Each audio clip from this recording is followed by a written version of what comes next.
Welcome back to the 210 show. Today's episode, we're going to cover a couple of different topics, but before I do, I'm going to introduce everybody else. So to my left, I am the hater with facts. What do you call me? Pig Woo Suey. Pig Suey? Call me Dougal. Tony's back up in the building. I got my Kittle jersey on, so I'm ready to go. Here we go. All right. So some of the topics we're going to cover is the NIL. Woo Pig Suey is going to drive it on that one. We're also going to go over the top QB list in the NFL by Hater of Facts. And he has something to say about Anthony Richardson. I guess he changed the game or something. I'm not sure.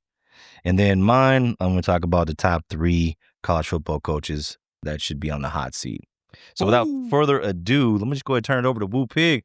Take it away, sir. All right. So we're going to talk about the NIL. There was recently a settlement with the NCAA and the government, and they finalized it for this year. So it presents a cap on how much the schools can spend on the NIL. So currently that it's 22% of the average Power 5 schools' athletic revenue. So right now that number is $20.5 million annually. But as revenue increases, as things of that nature happen, they're going to increase the cap, obviously, every year, just like the NFL does. So with college football specifically, because they give the most of the revenue, they're allowed to give 75% of that cap to college football, which equates to roughly $15.3 million per year.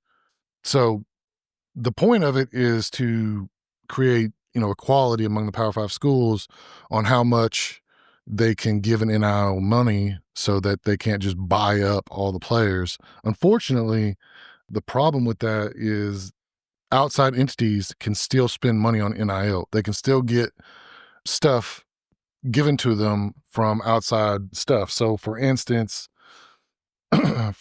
like the Texas One Fund for Texas, or Michigan has the Michigan Champion Circle, Arkansas has the Arkansas Razorback Foundation, and these outside entities can also give NIL dollars outside of that cap.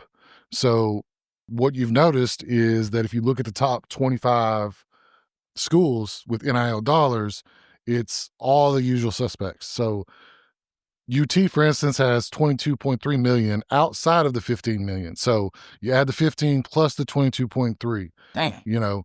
Ohio State is right there with them at 20.3. Wow. Let's see some of the other. Arkansas, we're at 11.58. So we're like 11th on the chart. Ooh, check you out. Okay. Hey, we got money. We got money. All right. One more money. Don't reflect in your ranking. Whew. All right. Yeah, that might come back around with the hot seat. But so right now it's still the Wild Wild West. They're trying to get it under control by adding that cap, but unfortunately, outside entities can still ask crazy things. An example that I have for Rico over here is that recently Michigan offered $10.5 million to the number 1 QB that had already signed up with LSU. So they tried to snipe him by offering him $10.5 million. That's crazy. Okay, and? Well, no, I'm just saying, right now, people are trying to snipe each other. The whole point was to try and essentially have a cap on how much each one could spend, make it more like the NFL or the NBA. Okay. So what's everyone's opinion on that? Wait. Is it revenue sharing? That's what I want to know first. It is. Right now, they take the average revenue for all of the Power 5 schools. Okay. And so like right now, this year, it's $20.5 million. And then college football can get 75% of that. So it's like $15.3 million that they can spend on their athletes each year. The problem is they're getting around it by going to all of these booster funds and stuff. And it's not just the big dogs like UT and Michigan, Ohio State. It's also like, for instance, Arkansas. We've got our Razorback fund. Well, the Waltons maybe, like it's Arkansas, right? So maybe the Waltons are like, hey. We got the Waltons, we got Tyson, and then Jerry Jones.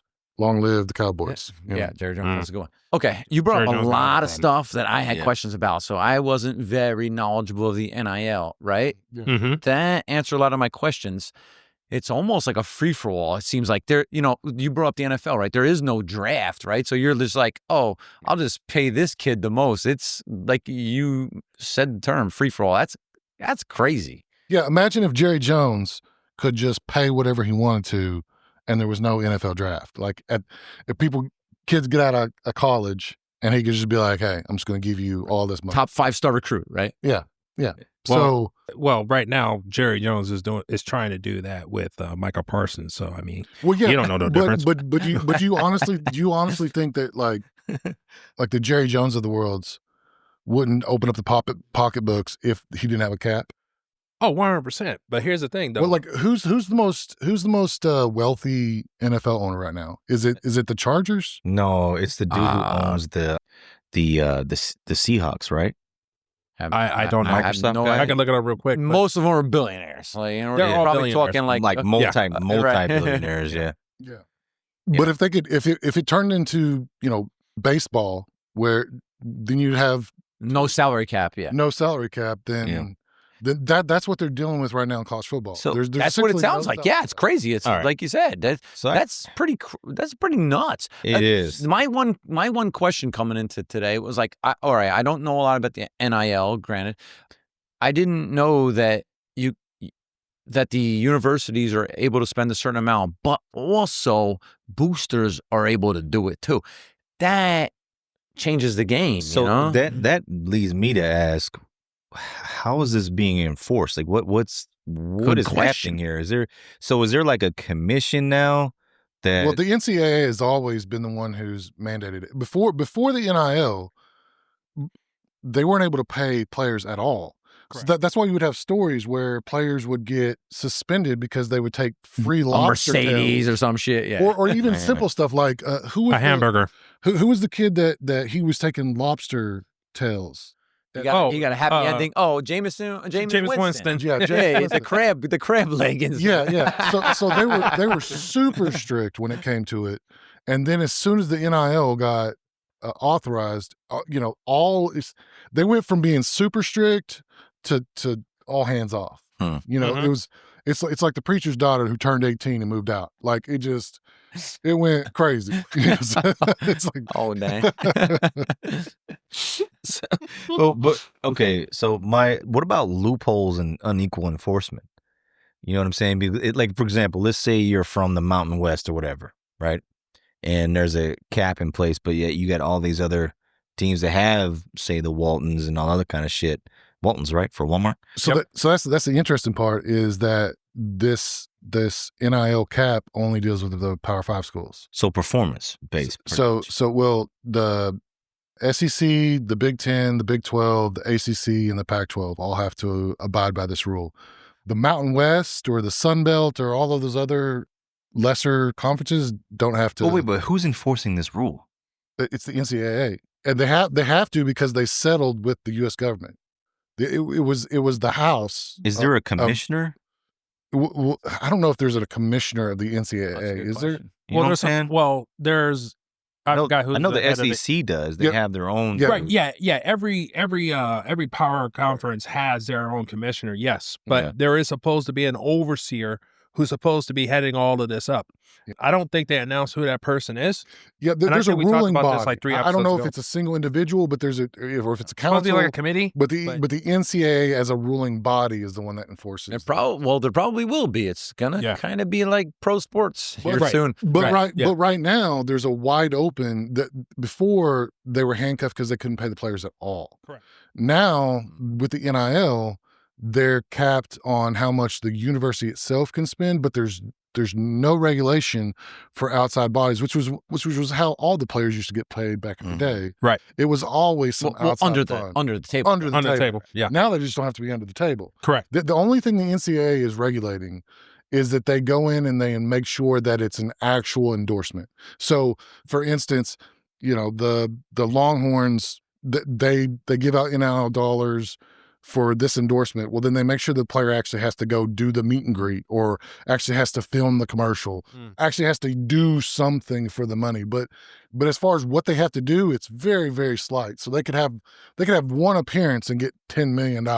Right. So it's no different than like Well, kind of like North Carolina when they got busted for creating classes for their, for their athletes. Well, it's name, image, likeness. It's literally endorsement. It's not getting paid to play. Right. Okay. Yeah. For me, it's not getting paid to play. It's an endorsement. Yes. Yeah. Yeah. Right? I see that. That's what it is. The university is a brand. Say they're Nike. They pay somebody to be their spokesman or face of the company, right? So it's not even about playing anymore. It's about just being the face of the university. Yeah. So it's a sponsorship base. That's and it's not always tell money. Me, maybe I'm wrong, but no, it's not always money. I mean, I can't remember which school it was, but they were handing out Lambos to players, and they were renting, right? Yeah, well, it was like a lease. Wow. They would lease them for a year to the players, and then all they had to do was show up for like a meet and greet. My point, aren't they just Aren't they just being there? It's just a sponsorship, then, right? Yeah, it's They're like, hey, I gave this guy this car. I did this for this guy. I did this. Yeah, they're allowed to film their own. It would be like if he's driving my Lambo. That's the problem. Is it would almost be like trying to keep the NFL players from signing sponsorship deals with like like commercials. And stuff. You know what this sounds like? All they're doing is shifting that pay to play to a different label. That's all they're doing. Yeah, that's what I'm. You know that's what what I'm saying. It's in the spotlight, if you will. That's all they're doing is just relabeling it. So instead of being in the dark, now it's actually in the light. So if there's a cap, and my thinking is, okay, all the college football teams need to be at this cap. So then that booster money shouldn't be applied at all, right? So why set a cap? Why set a cap if you're just going to have boosters coming behind and add money on top of it? I think the main problem with this is the transfer portal, because it was a problem, right? At the same time that they did the NIL, they also completely opened up the transfer portal. So originally you got one transfer and you lost a year of eligibility. Now you lose no eligibility and you could go and transfer as many times as you want to. So not only do they have money, they can also do they can transfer as many times as they want to. So if you're going to play them like professional players, make them sign contracts. Yeah. Sign a 2 or 3 year deal where the only way you can get out of it is if you apply for the NFL draft. Or the coach leaves. With certain caveats. But that's kind of what the transfer shit. Because right now the way it is, it's an arms race. Yes. And the schools like UT and Ohio State, Michigan, those schools that have the big time dollars are going to just pull ahead, and the rich are just going to keep getting richer. So you just real quick, you asked who are the richest owners in the league. So the Waltons, number one, $113 billion. Who are they on? The Jaguars? They own the Broncos. The Broncos. David Tepper, owner of the Panthers, is worth $21.3 billion. Stephen Ross for the Miami Dolphins is worth $18.4. Stan Kroenke of the Rams is worth $18 billion, and Jerry Jones is fifth with $16.6 billion. So the Rams, is that the ownership group that owns the Dodgers? No. Lakers. So they were Dodgers. They own the Lakers, the Dodgers, and the Lakers now. Yeah. They don't own an NFL team. No, they do. No. Oh, okay. No, not that I. Kroenke owns the Rams and I believe the Avalanche. Okay. Yeah. That's crazy to me. So wait, where are my Trojans at on this list as far as? I don't see your Trojans on the list at all, to be honest. I don't know what Lincoln Riley's doing, and he'll be, spoiler alert, one of the coaches I talk about here in a little bit. But that's sad for USC. I mean, regardless where you're at in college football, like USC, if it can compete, it makes college football better overall. I would say the same thing for, North Carolina or South Carolina? I think USC is going to benefit from being in the Big Ten. It might take a couple of years. Oh, something longer than that. But with the revenue sharing that they have, but I am incredibly surprised that they're not on this list. Yeah. They're not in the top 20. Arkansas is spending more outside of that cap than OSU is, at least from the numbers that I'm seeing. Okay, but they didn't make the playoff last year, right? So, is this whole transfer NIL thing actually a good thing? Maybe they expanded the playoff pool, right? We had Indiana be good last year. You know, you had like some surprise teams. Like, where's Indiana on list? Probably not anywhere. I don't know. Like, I don't know. Maybe it's a good thing. I do like the transfer, not losing the year of eligibility thing. I think that could be good. I don't know how much of that has to do with NIL. I'm sure a lot, but can you imagine the lawsuits? Because isn't Wisconsin suing Miami? Could be. So here's the problem. For tampering. Here's the problem with the NIL and the transfer portal being together. So yes, the Alabamas, the Texases, all of those schools can recruit all the 5 stars, but they still have to develop them. The Indianas of the world, the Wisconsins of the world, those schools, the way that they would get really good and compete would be, you would notice it would happen once every 4 years or once every 5 years. And it's because they would take a whole bunch of young recruits and develop them. And then you would have you see it in March Madness all the time, where a college school will compete with the Dukes of the world because they have a whole bunch of seniors. Mm-hmm. It's the same way with like the Ohio States, the Wisconsins, Indianas, Rutgers, Arkansas. We would develop our players and have a whole bunch of seniors and sophomores that were just more physically able to compete because they were older. The problem with that now is, with the transfer portal being open, Michigan can see a sophomore or a junior at Arkansas that's just, because of the development, is just killing it, and they could be like, hey, why don't you come over here? We'll pay you this buttload of money. You can transfer for free, and you can come join us and compete for. Where does this? I'm not trying to pick on Michigan. Like, I'm just saying. What's Michigan, Ohio State? You keep going. You keep. What's the end goal? I'm just using you as an example because that's the fine. Big schools can snipe all of the development, all the players that developed from 3 stars into big time athletes, where that used to be the way that the smaller schools could compete. All right. So is this? I know that NIL existed last year. Is this a new development? Like, has it changed? There's legislation now. Yeah, this is a new element. All right, so intriguing, right? Like, I want to see how this plays out. Yeah, the cap could help. Did they pass that bill, the legislation for this? Yeah, they did. Well, it was a settlement. I don't think it went to court. Essentially, NCAA folded. There was some legislation that was passed just, I think, in July about all this. Might have been. Let me look it up. It was. I think it had to do with this, where they instituted a revenue share and a cap. So now the players get a portion of all the revenue, which is great, I think. So now I think what college football needs to do is rein in those outside booster club entities. Good luck with that. That was my question. But they did it. They did it for 20, 30 years before this. Right, but But did they though? Not legally. Yeah. well, so here's the thing: the boosters could still spend money, but they could spend them on facilities. They could buy, right. Yeah. They could buy new equipment. Like yeah, the money's taking another form. Yeah, so they could buy facilities. What if a dude did a lot of push-ups in his Mercedes? Okay, so I just read something. So it says that federal court approved $2.8 billion settlement. It's the House v. NCAA. It says a historic settlement was approved by a federal judge, allowing Division I schools to directly compensate athletes, a dramatic departure from previous NCAA policy. Starting July 2025, schools may distribute up to $20.5 million annually per institution. Yeah. Damn. In 10 years, we're going to have a college draft. Mark my words. Some form of it is going to happen. Like, I don't know. Isn't that the way the NFL was like back in the day? Bro, I can see it. Because that's another way for them to make some money. Yeah, that would be really rough to do a draft. Oh no! God! I'm kind of being facetious, but kind of not. Like something's going to change over the next decade or two. For sure.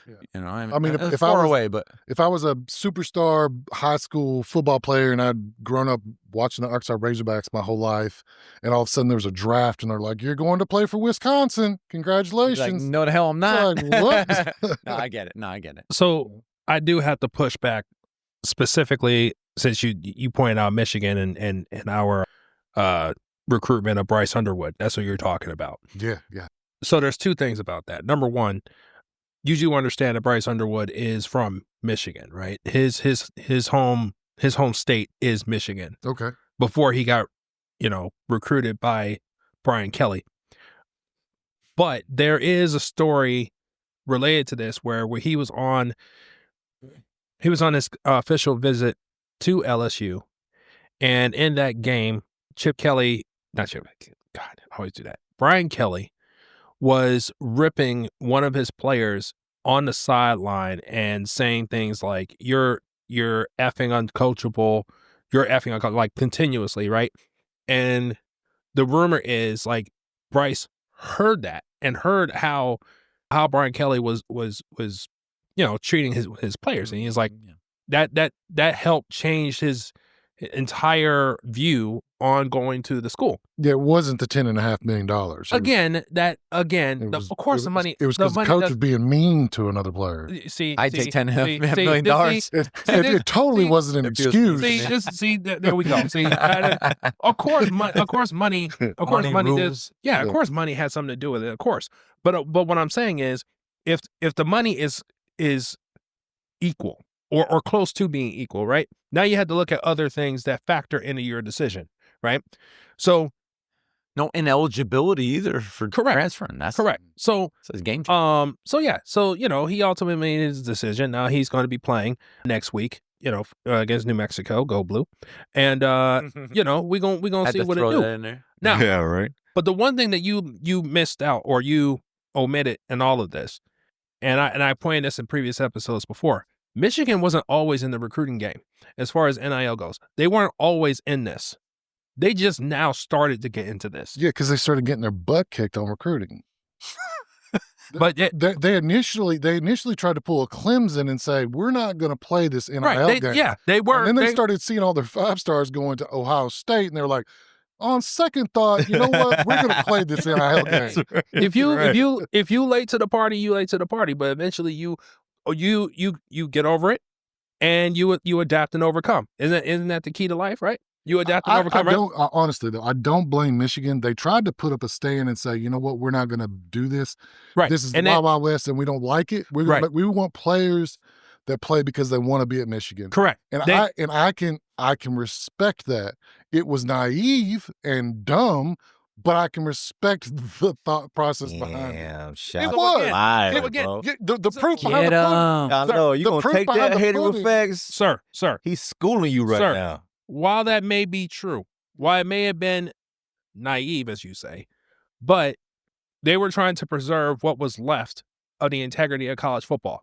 That's all they were trying to do as a traditional power. That's what they were trying to do. Yeah. Also, they decided to use their money on retention, not recruitment. That was what they were doing at first. Yeah.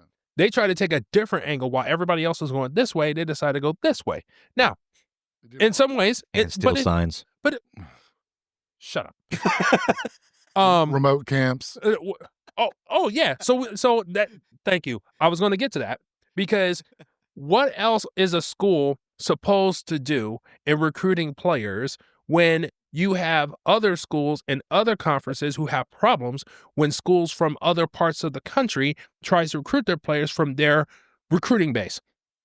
I.e., if we try to be innovative and try to have satellite camps in other parts of the country that just happen to reside where the SEC is, and the SEC decides that that's an issue and that's a problem, they want to run the daddy, what else are they supposed to do?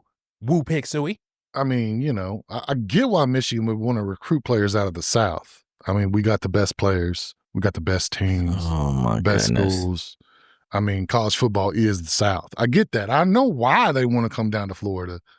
I'm surprised they didn't have the same thing in Texas and in Georgia. Oh, they would have get there. They would have gotten there. They would have got there. They would have got there. Don't worry about it. But he got his hand slapped. And no, Nick Saban ran the daddy and said, NCAA, you need to do something about this. And they did. Yeah, exactly. Yeah, they slapped his hand. He had to stop. All right. So y'all were afraid of competition. Says the SEC. Okay. You were afraid of competition. We weren't allowed to do that. What do you mean? We were going up into to Big Ten country. And you don't have to. Stop your play. Well, you just said you had the best players. So why do you need to do that? I mean, good point. You're right. But... All right, then. I'm just going off what you said, anyways, that's old school news. Okay, now it's all about the NIL. Yes, and I do think that I do think we're losing the fact that these student athletes used to at least partially play for the love of the school, for school pride. Now, a lot of times they would make business decisions based off playing time and things of that nature. But for the most part, Alabama players played in Alabama, Michigan players played in Michigan. Players played regionally. I do have one question, and this is completely, innocent, okay? If you had the best players and you have the, best facilities, best schools, and all those types of things, Yeah. how in the world did you convince a kid from Hawaii to play in Alabama? Jeez. What are you talking about? I don't even know what player you're Promise talking of about. an NFL career.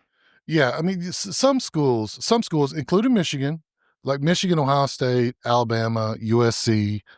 Well, at least used to be USC. Whoa, watch it. Easy. I'm just saying, I don't know what's going on with that school. Easy. But the big, blue blood schools, they could pull internationally. They could pull from other areas. I'm going to say this one more time. But even in that case, like if you look at Alabama, I would say probably 75% of, I mean, this is just off the top of my head. I'm not for sure on this, but if I had to guess, 75% of their players over the past 10 years came from Alabama. Okay. That's all fine and good. But we do have a instance here where Nick Saban, good old Saint Nick, made it his life's mission to recruit a kid at quarterback who just happened to reside from Hawaii. And I'm pretty sure he probably had an offer from USC more than likely, because most of the time he did have an Hawaii offer. Hawaii is a recruiting base for California, right? For the most part. But somehow, some way, he decides to make his school decision and go to what's the point? And go to Tuscaloosa, every school, Alabama. Quarterbacks want to play for Alabama? I know. I'm sitting here like, no. I'm just saying. I'm just saying. Every school recruits players from other places. And on that note, like, I feel bad. I feel bad for the University of Hawaii. Like, who the heck wants to play there? I mean, hold on. Have you seen it? No, but here's the problem. Beautiful. But as far as competition wise, I bet. Yeah. So either you're playing at home and it's like 2 a.m. or whatever, and nobody's watching you, right. Or you have to get on like, what's the flight time from like Hawaii to California? It's 6 hours. Yeah. Yeah. So you have to. You're either playing in jet lag. Yeah. Or you're playing at home and nobody's you can't say. Kyle, that those Hawaiian cheerleaders are not going to be grazing the field. No. The perks of playing in Hawaii, top notch. Oh, people love to go to Hawaii Bowl. You've made a lot of great points, especially the one where you did. The dedication to your state it means something. I do agree with that. I do think that that's the if you want to break down the NFL and the college, a lot of people complain that the college is sloppier than the NFL. Obviously, they're not professionals, but what a lot of people love about college football, and I'll just end it on this. One of the things I think that makes college football unique from the NFL is the regional love and loyalty for the university. And the rivalries. Yeah. The rivalries. Yes, absolutely. 100%. All the players in the NFL, they're going for the next contract. They don't care if they're playing for this team or this team or this team. The reason that the players were so special in college football is because they chose to go to that university. And with the NIL dollars and with all of that, you're losing that. Yeah. Totally agree.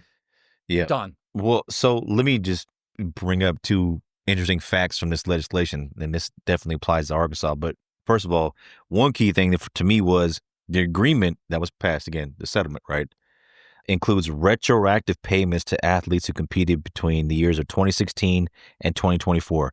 Guess how much that payout is? $2.8 billion. Nuts for those students. Yep. So that's number one. Okay, so let me. So, but that's across all sports, correct? It just says no. All students. Yeah. Who? But college football is going to get 75%. Probably. Yeah, most likely for sure. And then on here too, it talks about so this is what Arkansas did. Check this out. Arkansas passed its own legislation, and it's called tax-exempt NIL compensation. Tax-exempt what? Tax-exempt NIL compensation. Here's what it is. Arkansas passed the Student Athlete Publicity Rights Act, becoming the first state to exempt NIL earnings and revenue sharing payments from state income tax, effective retroactively from January 1, 2025. Wait a minute, gets better. The law also ensures confidentiality of athlete financial data, aiming to give Arkansas schools a unique competitive recruiting advantage. So basically, Arkansas ain't got to say shit. Yeah. Well, that's why they were in the top 25 on Yeah. Okay. Yeah, baby. Man, Okay. what? Good on you. Set the Okay. precedent. All right. Arkansas, Yeah, I'll see? tell you what, man. But how long you think before Ohio State, or I mean Exactly, that's what I Ohio, said. and President Everybody else going to do it. Hey, But- you but got no- 2 years to win. But none of those states have a NIL tax exemption. Exemption. Yeah. Yeah. But So I that bet you they means will. That's a If game you- changer. and is Arkansas tax free, by the way, state tax? No, but that's probably why they did it to compete with Texas. Shit. So there's no state tax and then there's no NIL tax. Yeah. Man, come on. Hey, That's that's talking pretty- about a that's handful of people. Who Yeah, can- that's saying, I that's would pretty do it slick. too if, you know. Like that's pretty slick. If you pay me $10.5 million to go play quarterback for Arkansas, that's gonna go a long way. Yeah, as they're opposed giving, to- they're giving like 12 kids tax exempt. Well, so who cares? but again, But here's the other side of it, though, right? There's only so many spots, though. You know what I mean? That's So true. There's only so many Texas spots is you can paying- get. Hold on one second. That's so true. Texas is paying their entire offensive line. I think it's like 150, 200K a year. Like, just if you're on the offensive line, you get 250K or something like that. So it's not just like 6 players getting this money. That's pretty nice. It's the whole team. Now they're not getting millions of dollars. No, but every but little they're- bit helps. But though. they're still making 6 figures. They still got to go to class. And, Well, yeah. But yeah. see, yes. they're Yeah. not even like pros yet. and you they're know what I'm making saying? 6 figures, yeah. Yeah. So Or sometimes well, 7. they are now if they're being paid. true. Absolutely. And look, It's like minor league baseball almost. You know, like what the I don't think a lot of people remember this or recall this. That really, this is due to Ed O'Bannon. Yes. If he He was wouldn't have- originator, yes. correct. If he wouldn't have started that initial lawsuit, Yep. like, yo, how come I can't get paid? Remember that lawsuit took years, Yes. to make its way through the And there was a courts. lot of disputes in regards Well, to that. So this all started because it was one extreme and then they went to the other extreme. So the one extreme was you would have stories of kids who couldn't afford to go home for the holidays and the cafeterias would close down at school and they were sitting there and feeding themselves off crackers and peanut butter that they could spread because it's the only thing to get a hold of. I read a story that they got in trouble because some staff dropped off donuts, Yeah. and the NCAA came down to schwack Yeah. scholarships for that donuts. Yeah, so Yeah. it was crazy It was because you stupid. had players that came from situations where they didn't have money, they didn't have the time to work a secondary job, so it was heartbreaking some of the things that would happen. But they went from that to here's your Lambo and $2 million, kid. Like it just it went from one color extreme you to want? another. Yeah, what color you want? Yellow, orange, red. What, it's like there's got to be a happy medium where they're getting paid for the work that they're doing because they are making billions of dollars for the college universities, but that you can still keep that competitive spirit where where they're picking a university not based off of how much they can make, but because Right. they love that school. Yep, I agree. Good. And we've had changes in the last 2 years, and I think it's going to keep evolving. So, So let's. last thing, what's the apex on this? No, I don't. You know what I'm saying? Like, at what point I does it told- get to be too fucking much, or just too? The, I you know told what I'm you saying? mine. The race to the bottom, right? The Or the top, apex, I should the say. apex, in my opinion, the apex is when players start staying in college because they can make more there than they could on their rookie I contract. don't even know that's the in the apex. NFL. I think it starts from high school, which is dangerous.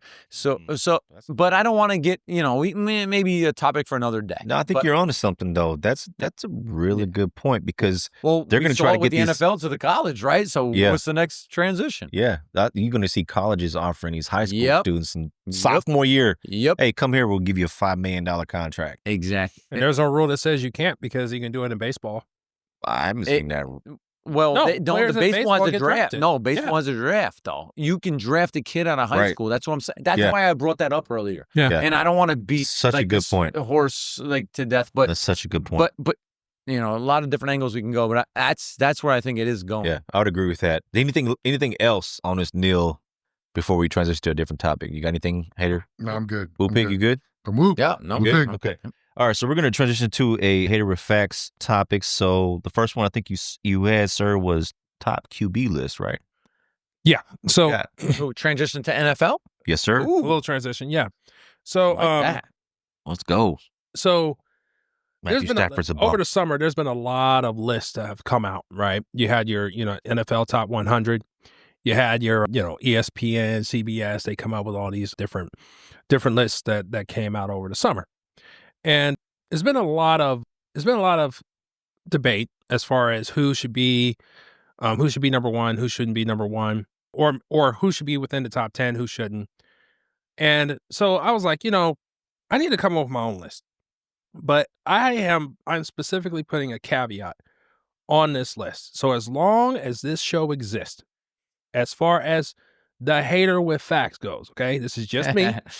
This does not speak to the other gentleman here or future guests that we have. This is just me. When I'm looking at the NFL top 10 quarterbacks, I am treating it as if you are a kid coming out of high school and you now live in Washington, D.C., you're trying to get into the club. Fact is, you can't. Because at 18, you can't get into the club because you got to at least be 21. So, with that in mind, my top 10 list does not include any quarterback that has not played at least 51 games. 51. Whoa. So you're eliminating the rookies from the last 2 years. 100%. Or last 3 years. 100%. Whoa. Yes. Wait. How many That's games? not 51. That's the equivalent. I will break it down. So it's 18 games in a season. 17. You're doing 5 years almost? No. It's just 3 years. 3 years? It's 3 years. So like no Jaden Daniels. Correct. Jaden Daniels. I thought he was gonna say a season. He brought it even No. farther. Yeah, dude. No. Yeah, for real. Like, and here's the thing. I gotta hear this. Yeah. So and the rationale behind that is when you have there's ebbs and flows for an NFL quarterback, right? Word. There's no, and we want to talk about this dude later, but there's a particular individual that got a little bit too big for his britches, and now it has led to him not having a job anymore. But the point I'm making is, I think I need a body of work, and I'm talking. And again, this is strictly about top 10. Okay. Now you can be 11 through 32. You can do that all day long. Okay. But before you crack that top 10, you got to show some credentials. You need to have a resume behind you that can tell us, that gives us a full picture of what you have done at the top, at the top tier. Because we're talking about you're the top third of the league. If you're top 10, you are the top third of the league. Okay.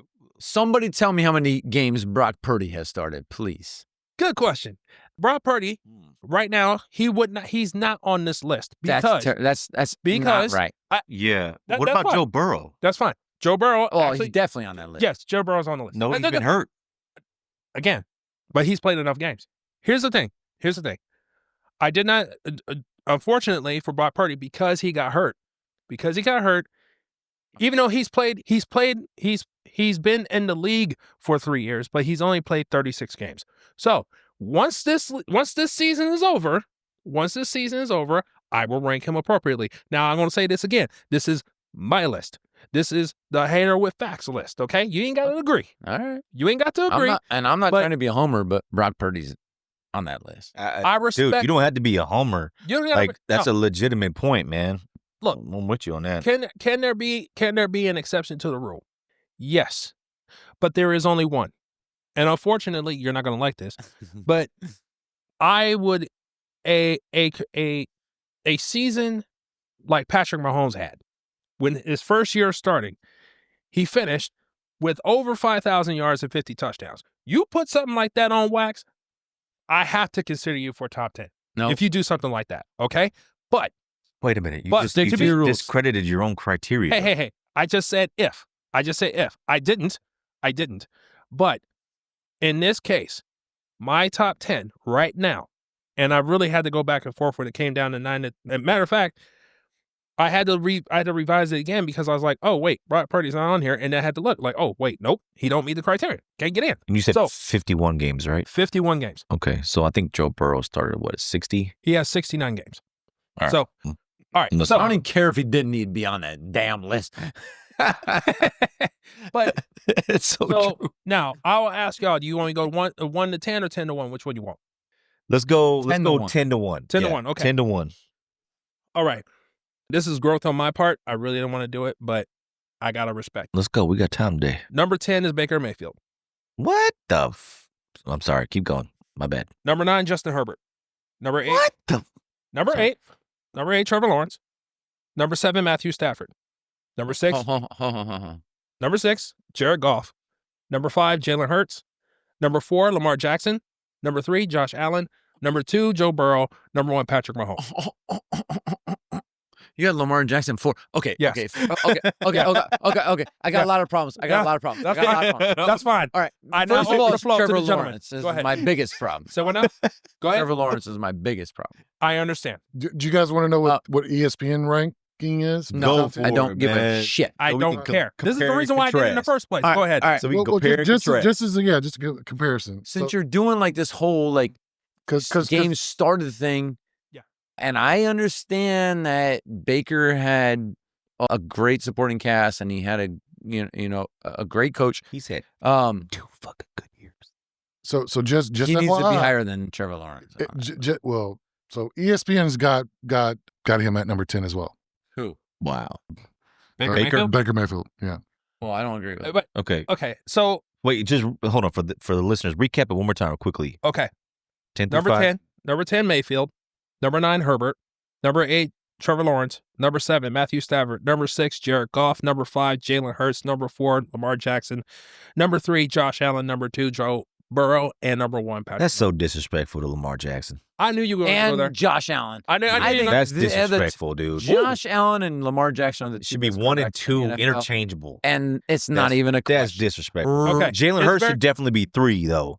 Okay, so okay. And Pat Mahomes that was 4. that was the hardest. The 3, That's disrespectful. well, hell, 2 through 5 All right, was wha- hard, and I understood it. But this is how I separated it, and I know there's going to be a contradiction here, but I have to include it because of it's kind of the same type of argument that some people make that I don't, that some people make about Brock Purdy, and it can be applied to Jalen Hurts. The reason why I have him number 5, despite the fact that he is a Super Bowl champion, and I'm not taking this away from this man. Oh, here we go. I am not. But in comparison to the other 4 that are ahead of him, if you notice, they are all AFC quarterbacks. And the reason why I put them above him is because their competition and their path to a Super Bowl is a lot harder than Jalen Hurts. Whoa. Hold on, sir. But Go ahead, Tony. You dude, don't Josh, how I don't know how you have Patrick Mahomes over Josh Allen and Lamar Jackson. That's very simple. Are you doing- because he's I- beat them all. So you're doing it based off Super Bowls okay, then. okay, I get Super I get- Bowl. We're talking just quarterbacks, Yeah, though, right? I'm just saying. As your resume is stacked right now, But wait, what's the measures? Are we talking wins? We talking touch stats? all what are we of talking? the above. All of Well, the if above. that's the case, like yards It ain't per Mahomes. attempt. I don't know. Like What do you mean? Mahomes is not leading in the stats. Well, excuse me? Mahomes is not leading the stats. Okay, Did you Rico's watch going to last say he's year? leading in the stats that matter. I get it. I don't know. Josh Allen, and I get, even you can even say Patrick Mahomes hasn't had the greatest talent in the last couple of years, but he hasn't produced statistically either. Like he yes, used he's to. won. Yes, he's won. I get it. Yeah. Yes, exactly. Like we're used to him producing, right? Like we didn't love him as a fantasy quarterback the last 2 years, right? No. Like, No. and I And know that's that's not what we're facts. talking about here. I get it. Yeah, I and get it. he's still But, great dude, though. But Josh Allen with a bunch of doo-doos, like what's the matter, man? I don't First even say shit? understand how he's doing these things. I took that into consideration. That's why I have him above Lamar. But Lamar is his actual stats though are probably better than anybody's. Yeah, His dude. stat- If His dude, stats does. Lamar But the should have been you the MVP, not We went Josh Allen. Okay. I know we talked and about again, this already, We gone back and But forth if you're on gonna that. do statistics, man, Lamar Jackson's statistics are fucking crazy. I am Yep. incorporating all of touchdown it. yards per attempt, average yards per attempt, 4,000 passing yards, 900 rushing. QBR, God like damn. he's Almost 5,000 just by himself. But That's yet and still, nuts. but again, His Now- QBR was a 94.9. If you Bro. look, I'm about to say something that's about to be real disrespectful here. I'm really am. So buckle your seatbelt. Here Okay, we go. right now, Lamar Jackson is the equivalent of James Harden. Bro. He is. That's Right now, disrespectful, dude. and what I mean by that is, No. in the regular season he balls out, Okay. but he has had every advantage to him. We're They getting did into some weird, crazy stuff. And Rico, that's not what you said, though. You talked about just quarterback. You know, it was quarterback. Yeah, I don't know, man. Lamar Jackson over the last 3 years has been a better quarterback than Patrick Mahomes. until the playoffs. Josh Allen has been a better quarterback. 100% facts. Well, Last year Facts. was his time. It was his time. It was his moment, and he had Patrick Mahomes in his house. I understand. He Who let him had that, and he dropped. And Who let him down? dude, Doesn't matter. No. it doesn't matter. Who let him down? It doesn't matter. Doesn't matter. Mark, Yes. No, he cannot. But he did throw a pick in that game too. Yeah. Hey, Yeah. I'm sorry. You gotta include everything. Yeah, You've I'm got sorry. to include everything. I'm sorry. But, like, results matter, and Patrick Mahomes until proven otherwise, Patrick Mahomes is the top. He's of the that final list. boss. I'm sorry. Yeah. Okay. I- Look, I- by hook I- or All by- right. Well, maybe we're Jay and I are going off different criteria. I guess. Real. but- criteria. you said 50 whatever games. Who's Yeah. the best quarterback? I'm saying for But- my money right now. Tell me this. Sure. All right. Well, is he better than Josh Allen? Tell me this. Get his ass. Tell me this. Go ahead. If you could have any quarterback right now, Oh boy. who would it be? Patrick Mahomes. And it definitely is no not. No, question. it fucking between will who? not. Between who? I don't even care. Boxing. There's only two No of them. question. It's either Josh Allen or Lamar Jackson. I don't even give a There you go. crap about anybody Hold else. on. If you put Patrick Mahomes if you'd have swapped quarterbacks for teams, do you think it would have gone differently? If you put Josh Allen on the Chiefs, dude, they wouldn't lose a game. No.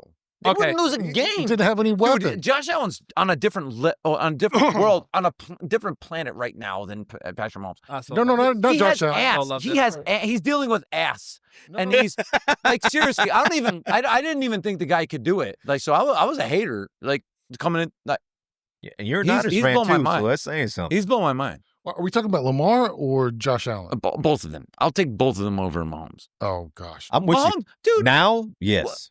Okay, wait a minute. So Yes. just so Right now. we're Yes, clear, right now. just so we're clear for the audience, you are saying that you would take the quarterback that has lost to the one quarterback that has had more AFC championship game appearances in his career to start, who is literally on the Hall of Fame trajectory right now. He could stop playing right now and he will go directly to the Hall of Fame. That's what you're saying. I think we're talking about today, right? So you're whoa, asking whoa, about whoa, whoa. today. No. Wait, You're the asking list- about today. Wait, I- You're asking about today. Who would I Lamar have today? Jackson would definitely go into the Hall of Fame That's if he true. stopped playing And today. I think Josh Allen would too. But do you think Yes. that's Well, maybe not One- today, but they're on the trajectory. But they would do you be think in do you there. think Patrick Mahomes has lost a step or has he lost weapons? I don't think he's lost a step.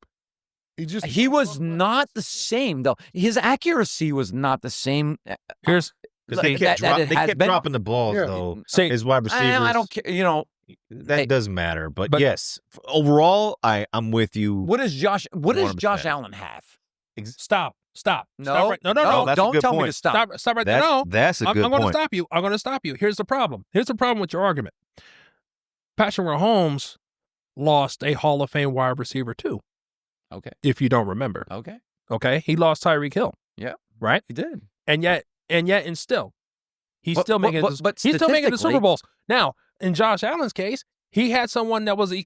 He's not the equivalent of Tyreek Hill, but he's very close. And Stephon Diggs, right? Now, he still overcame because he still brought his team to the playoffs, but yet he still lost to that man. He still lost to him. Yep. The one thing that the other three that are behind Patrick Mahomes He is couldn't the do fact the tush that push. they could. Well, So, again- he couldn't win because he again- didn't do the tush push. the one thing that Joe Burrow, Josh Allen, and matter of fact, Joe Burrow is the only person that can at least say he has beaten Yeah. Patrick Mahomes Hey. for the right to get to the Super Bowl. Hey. Lamar Jackson has had that opportunity. Josh Allen's had that opportunity, and they both failed. My dude, I would take Joe Burrow over Patrick Mahomes today as well. I would too. I would too. Because he's beaten him. That's question. I don't even care. I think he's better. I accept that. I think he's better. I accept that. I don't accept Josh Allen and weapons, Lamar though. Jackson over Patrick. What? Dude, I don't accept that. Oh, all right. Look. I just don't. Okay, and that's fine. Again, this is my list. Now, as far as the Jalen Hurts piece of it, again, the only reason why I do not have him higher is because his path is a lot easier. It is the equivalent. It would be the NBA equivalent of when LeBron was still in the East. The majority of the competition was in the West, and he had a clearer path. The same thing can be said about Jalen Hurts, and not only that, he has the best team ever assembled. Like from top to bottom, 1 through 53. There's not many teams who can say they have the type of roster that they have. Hurts. I give more credit to Howie Roseman, the GM of the Philadelphia Eagles, more than I do Nick Sirianni. I can't stand him. Okay, Jalen Hurts, I respect him. Okay, I respect him because he is good as a quarterback. I do respect him, and I respect his path to actually getting to where he is. You better, yeah, because he's good. But it does you've help. You got him higher than ESPN's got him ranked 9th. Yeah, that's disrespectful. Well, that's disrespectful. That's disrespectful. That's disrespectful as shit. Yeah. So 100%. Yeah, but in comparison to especially what Joe Burrow has to deal with in Cincinnati, like Lord have mercy. Like between that, what Josh Allen has and what Lamar Jackson has assembled behind him, like to me, he should achieve more in the playoffs than he has. And that's just real. Like the type of talent that Lamar has, that he has displayed on the field consistently, but when it comes to playoff time, stuff happens. It just does. I 100% agree with you. Thank you. 100%. Thank you.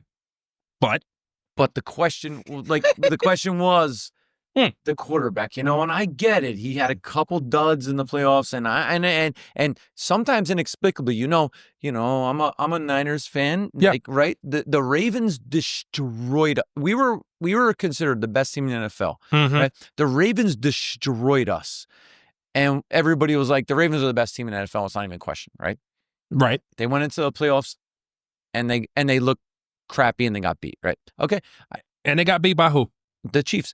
And I get it. I understand that. And I get that. Yeah. But if you give me the chance, if you give me the opportunity to take Lamar or Mahomes today, I'm taking Lamar, man. Yeah, he's too dynamic. He's too, absolutely. He understand. changes the game. I understand. Now In a vacuum. Now here's I guess the only question I would have in regards to that is who you have as his head coach. Gosh. Okay. Now we're getting really, really deep. Yeah. Right. I don't know. I don't know. I'm just saying I would take Lamar in a vacuum. All things. I'm thinking Pat Mahomes blessed because anybody. Yeah, it's more than just his on-play field and his stats. It also has to do with his leadership skills. Patrick Mahomes is the whole package, and from top to bottom. I just don't see somebody else being. He steps up in big moments. It's just it's hard to. I understand there's arguments for some of these other quarterbacks. Yeah, he's got a great defense, but Patrick Mahomes is just that dude. Yeah. He's that like third or fourth dude. And it's and that's the thing, man. It's like number one, Joe Burrow has his number. Lamar Jackson, Joe Burrow's 3-1 against Pat Mahomes. Well, against the Chiefs. How about that? We'll just do that. He's 3-1. Right. But what's happened in the last 2 years? What do you mean? In the last 2 years, the Bengals have failed to actually get to the point where they can play them again. Yeah, but that's not Joe Burrow, because Joe Burrow had one of the statistic fucking amazing seasons last year. Yeah, but he had a slow start. That's what killed him last year. He threw for 5,000 yards, 40 touchdowns or something. What was the record in the first 6 games? Wasn't it? It was atrocious. Yeah, it's terrible. It's atrocious. It's like 1-11 or something like that. Yeah, it's but stupid. I'm with Tony on this, man, because if you look at Pat Mahomes' stats the last 2 years, it fails in comparison to Joe Burrow. They're Josh winning Allen. games, got it. But oh, God forbid we call Patrick Mahomes a game manager, right? Right, Holy yeah, shit. right, hey, Holy shit. No, Okay, I think he's putting the team on his back. Oh, though. really? I don't know about that. They're winning because of him, not in spite of him. Like I'm just saying. Look, I know it looks like a conversation between like the top 5 guys. We can argue to the death about it, right? Sure. Absolutely. I think maybe a better conversation is like the second 5 guys. Well, Okay. So that's my question. My question is because the way you reacted when he said Baker Mayfield at 10, because not only do I agree with him, so does ESPN. They have him ranked at number 10. I think he should be higher. I love Baker Mayfield. I don't, because he's only had 2 good years the whole entire time he's been in the league. But look at the chaos that he came through to get there. Wasn't it self-inflicted? No, being drafted by Cleveland. No, it's how he behaved while he was at Cleveland. But he thought he was that dude. But honestly though, if he'd have been drafted by a legitimate franchise, do you not think they could have gotten him under control? Baker Mayfield, I love his story. I know he's only had 2 years of results, but if you look at where he came from, the chaos that he had to come out of, it's just a feel good story. And then you look at his statistics, and it's valid to put him in the top 10, especially like right now. That's why I have Tampa Bay as my dark horse this year. And to add to that, we're going to have, for the first time in the 2-0 show's history, I am actually going to change my ranking right now. Oh, damn! You got to him, Tony. Yep. That's what I'm talking about. Damn. The ranking I'm going to change is Baker Mayfield will no longer be 10. Baker Mayfield will be 8. I am moving Trevor Lawrence and Justin Herbert down. Ooh, Trevor Lawrence, the guy who gets Baker Mayfield's old coach. Ooh, yeah.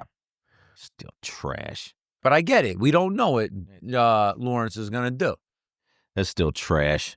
Anybody else got anything on that? Yes, I want to just say one thing. I think without a doubt, and I know, you could talk about the Ben Johnson offense and all that. I think it's without a doubt that Jared Goff, I know it sounds crazy, but he's 6, and I don't even think there's a question about it, which is kind of crazy. He's done a lot, man. His efficiency, his efficiency metrics are all off the charts. Like he is great. So yeah, I don't think there's an argument there. Yeah, a lot of folks will probably argue like why is Stafford below him, and the only reason is right now I feel like that I can go and win a game. I can win a game with Jared Goff, no matter where the condition is, before Matthew Stafford. And that's no knock on Matthew Stafford. I am a Lions fan. I still respect him as a quarterback for his journey. I respect him tremendously. But I just think right now, if I had to go into a game and I had to pick between the two of them, I would pick Jared Goff before Matthew Stafford. Speaking of that, though, that was a fantastic trade between those two franchises. Absolutely. It really did work out for both franchises. Yes, they did. Absolutely. Maybe the greatest trade of all time. Yes. Or the greatest equal trade, right? Yeah, exactly. Yeah. Equal trade. Not the Herschel Walker shit. Just like the most even trade ever. Yeah. Where they both got what they wanted. Speaking of getting what you wanted, so we have about an hour left. So let's go ahead and transition to Anthony Richardson. You had another thing on about that. So, what was it? What was the title of it? Yes. So Anthony Richardson has changed the game. Now, some breaking news for some of us. It was announced by the Indianapolis Colts. Oh, you about to get cooked, my boy. Keep going. Go ahead. Yeah, that's fine. The Indianapolis Colts made a decision that they have announced that Daniel Jones will be QB1 for the Indianapolis Colts. And they said, quote, they want him to be the quarterback for the season. Okay. So that officially means that Anthony Richardson has now, his career is basically on life support, if not already over. Yeah.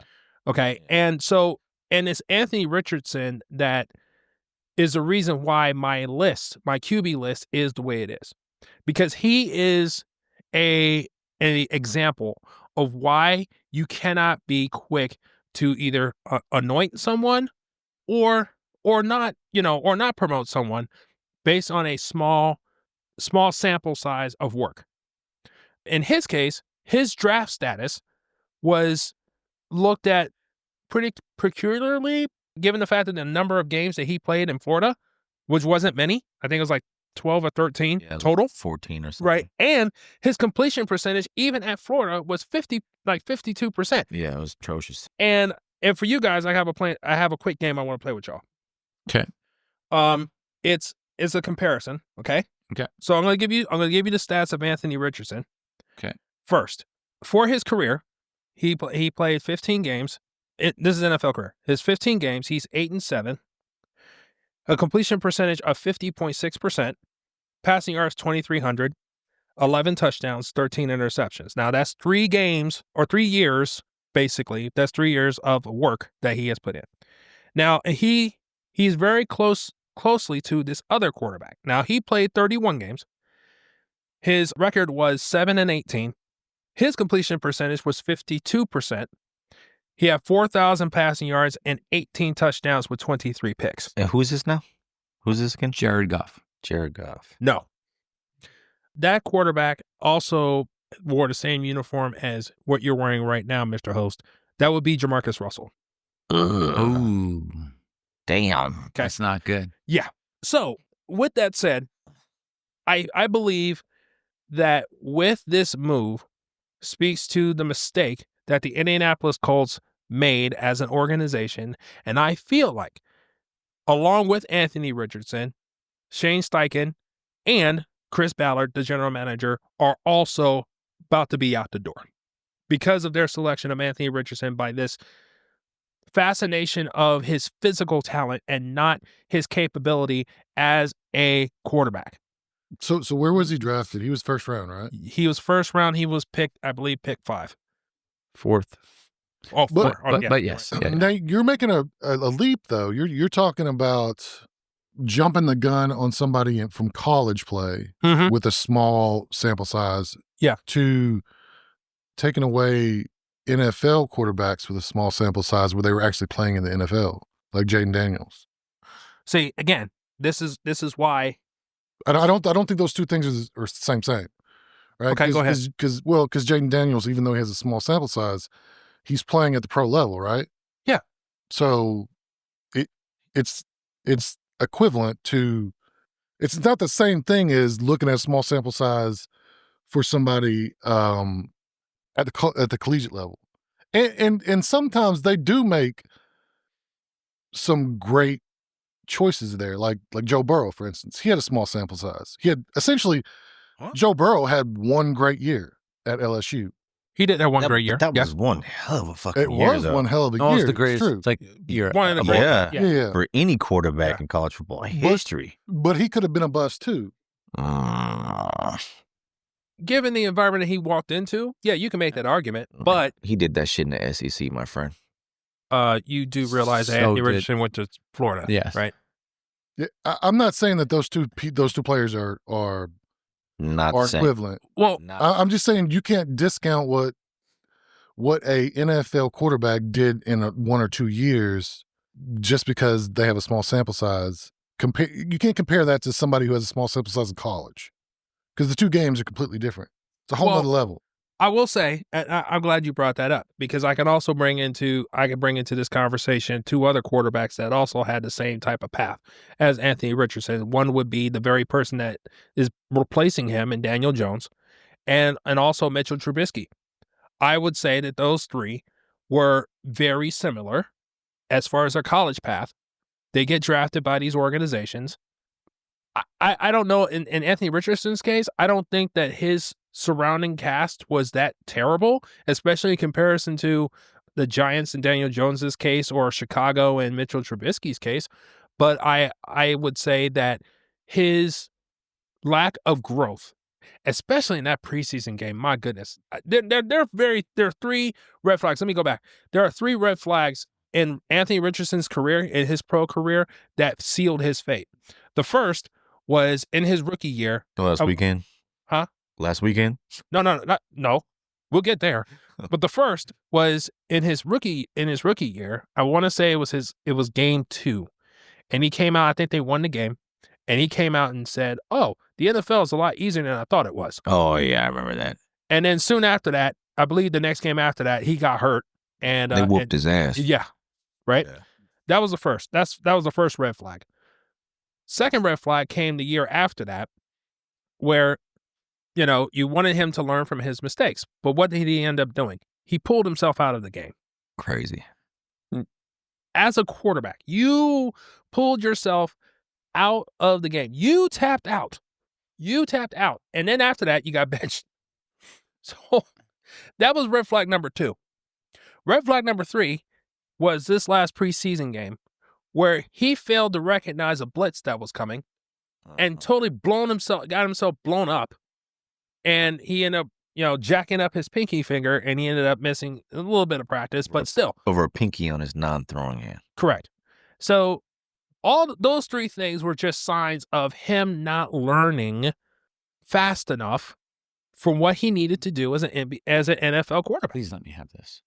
Go for it. Go ahead, Tony. Okay. There is a big difference, though, between those players and Anthony Richardson. First of all, he is still only he just turned 23. He just turned 23. So he's 6'4" and 244 pounds. See? Right? But NFL teams care about that. I know. He's an athletic freak, right? He looked great at the combine. I get it. He didn't play a lot in college. But sometimes you got to take a chance on a guy like that to turn around your franchise. You just got to do it. How long does that chance last? I don't care because he's still young. Like, it doesn't matter. At the time, you don't worry about that. You just do it, right?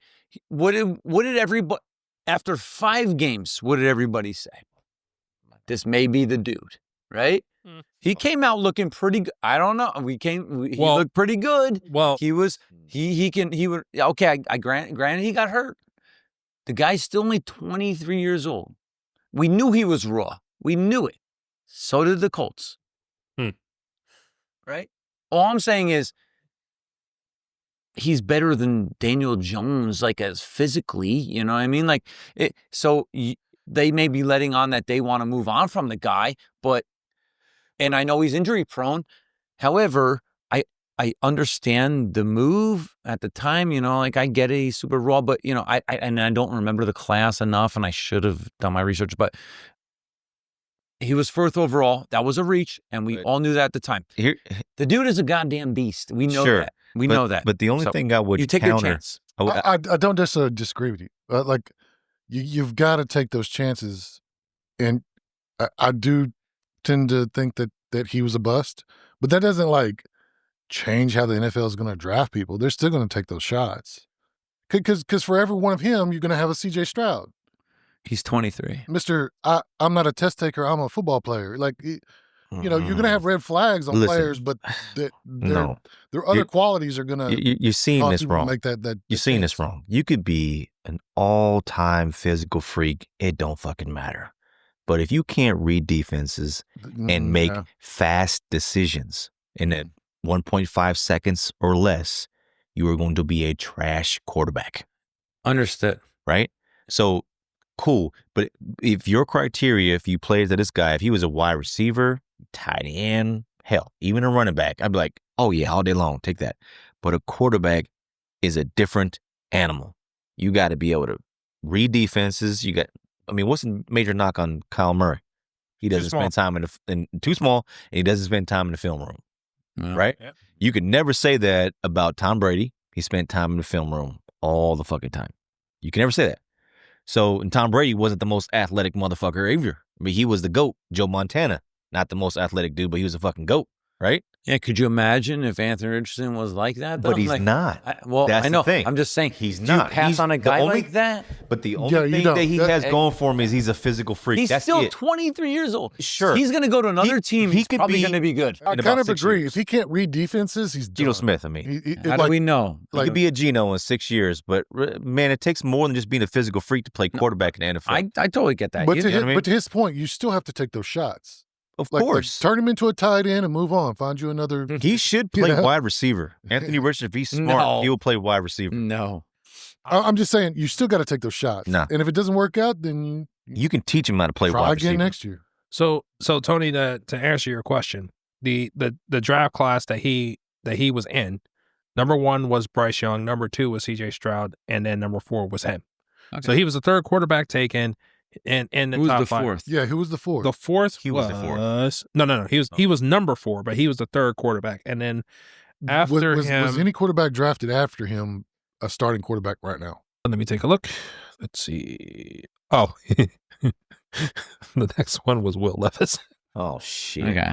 Mr. Mayonnaise himself. Mr. Mayonnaise and coffee. Yeah, So they did the right thing. Yeah, they got the best yeah, option. Yeah, And look, the guy's not buried. Like, this is he was what, just turned 21 in that draft. He's still only 23. I agree. He is still a He's physical young. specimen. Yeah. I don't know. Don't bury him. Like, I'm not saying he's gonna be a superstar, Sure. right? I'm I just would saying, agree with you. come on. Don't bury him. Yeah. Let him be on like backup. Let him But get those reps. even if he is a bum, I don't think that they were misguided for taking a shot at it. I don't think so either. I But agree with you. They need to learn from history, man, because Mr. Trubisky. He's nothing compared to Mitch Trubisky. Mitch Trubisky was old and he was a pocket passer. You cannot compare them. No, Absolutely, but if cannot you look compare at them. every single top draft pick who's had 15 starts or less, where are they now? Is there something to be said about that? Now, go the other way. Maybe- Let's look at everybody. Look at every quarterback that's been drafted that's had at least 4 or 5 years worth of starts. They're serviceable and they're still in the league. Yeah, but that's just become So- a modern thing because everybody likes to call out Bo Nix and fucking Brock Purdy and shit. So I get that, but Maybe. that's like Dylan not been a Gabriel is, traditional thing you that's know, worked either. So I've got a question for. There's no formula for quarterbacks. I've got a question for the NFL fans. So, or the guys here that are more into NFL than I am. So I was looking at the quarterbacks that are going to come out this year that are in college football, and there's a lot of bangers, and it made me start to think: do you see a day in the NFL where I don't think it'll get as bad as like the running back is now, but you see a day where there's enough NFL ready quarterback talent coming out of college that the priority of quarterbacks in the draft aren't as heavy, where teams feel like they could pick somebody up in the 3rd or 4th round and develop them into a NFL quarterback? No. Well, number 1, Just because college football, more and more you're starting to see the NFL play style or the NFL style of offenses. So you're seeing more and more quarterbacks like ready to produce in the NFL, like coming straight out of college. so I would agree that the transition has definitely taken place in college football, that they are trying to go into the more pro style game, and teams are looking at quarterbacks who do play in a more pro style offense. But the priority won't change because of 1, the rarity of the position, Mm-hmm.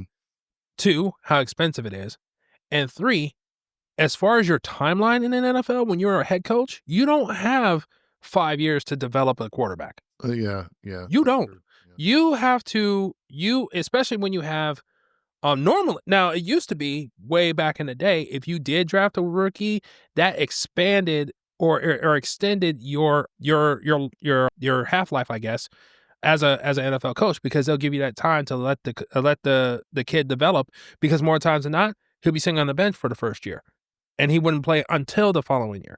Right. I just wonder So- if there's going to be a day where instead of paying the Dak Prescotts of the world, they're drafting some rookies. I think now you know what?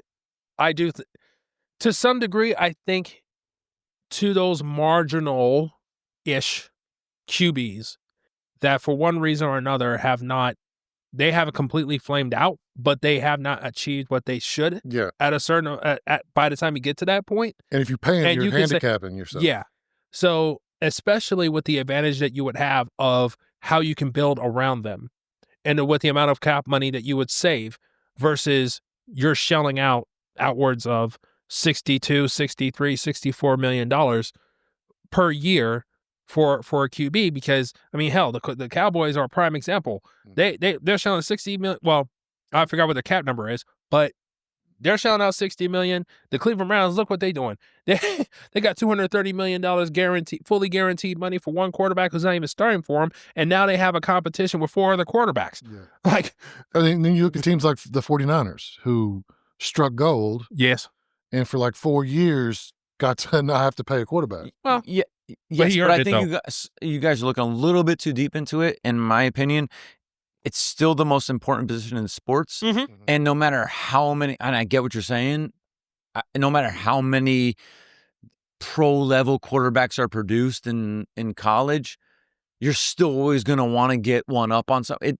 I don't think it'll ever not be the premier position that's drafted first, even though there's I kind of feel like a transition from maybe the not draft wise, but do you think there'll ever be a day where they're like, it's not worth paying a QB what some of these QBs are making because it's going to hamstring the rest of our whole team?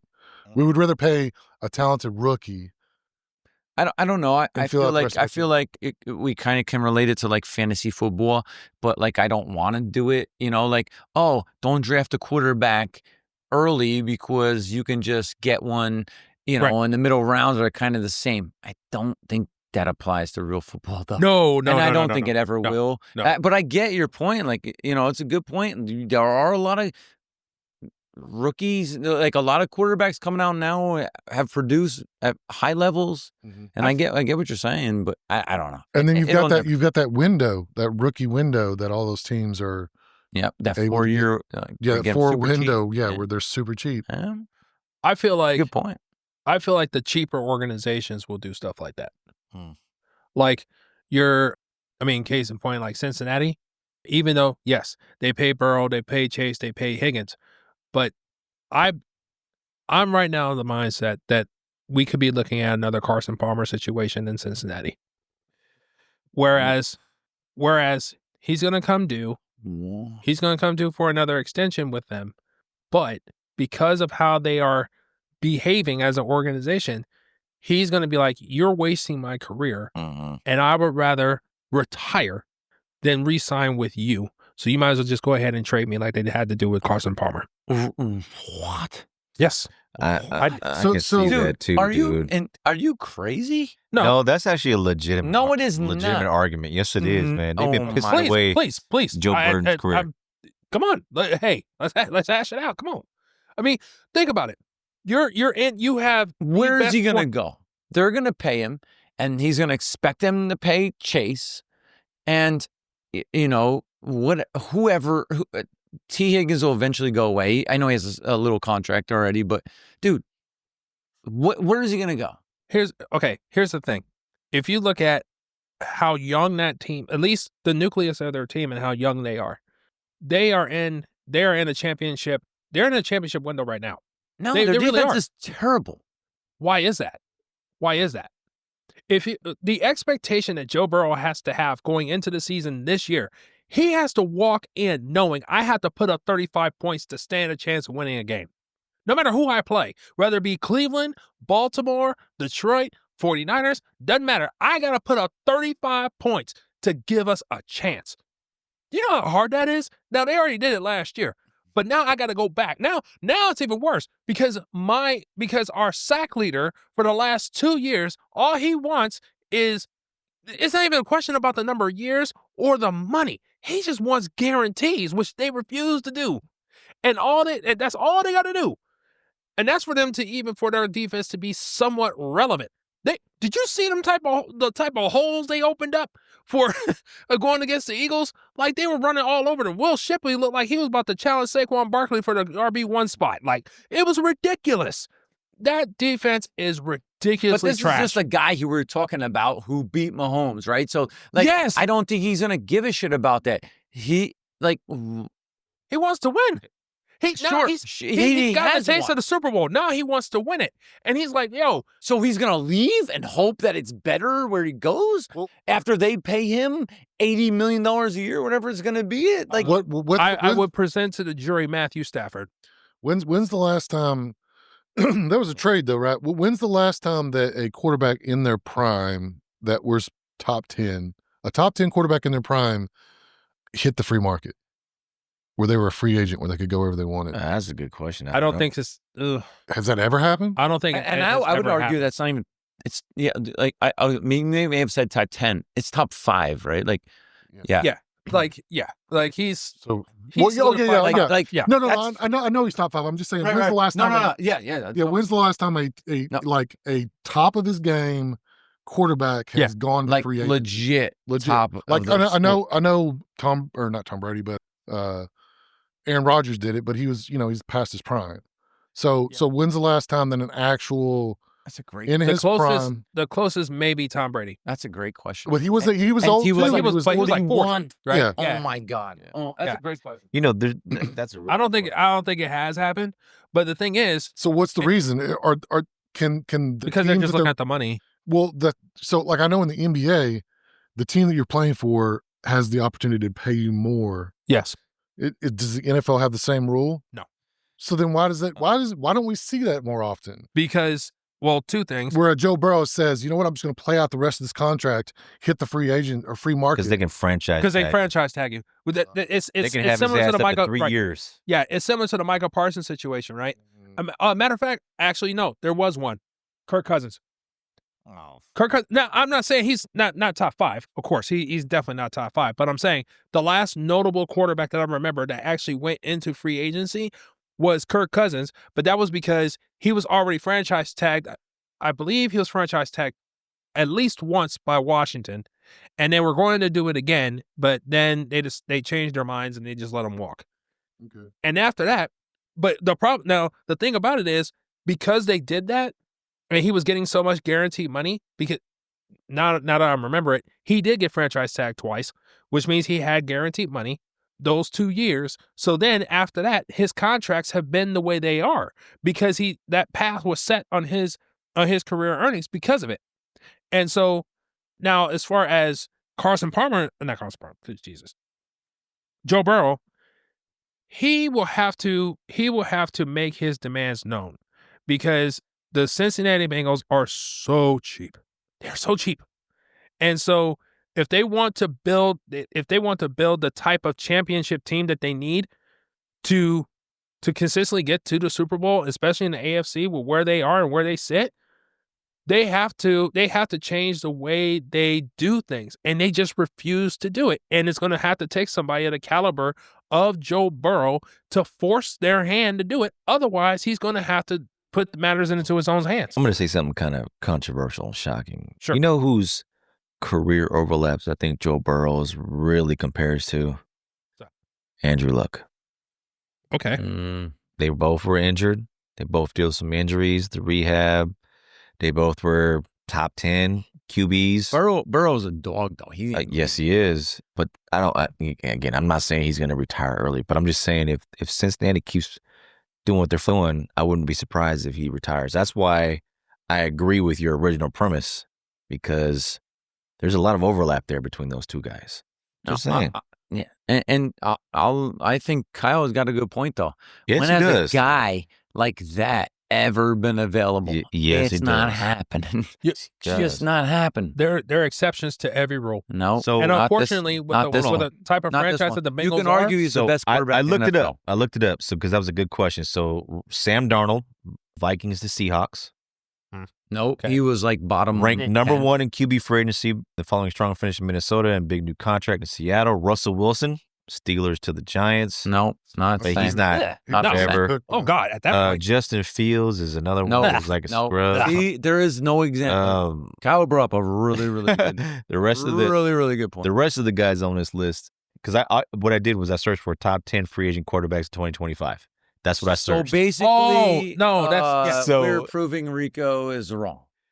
Pretty much. But listen, Okay. listen to who these top 10 quarterbacks are. Okay, hold on. Haters. Aaron Rodgers is 1. Sam Darnold is 2. Russell Wilson is 3. Again, it's a 2025. Yeah. Justin Fields is 4. Daniel Jones is 5. Jameis Winston is 6.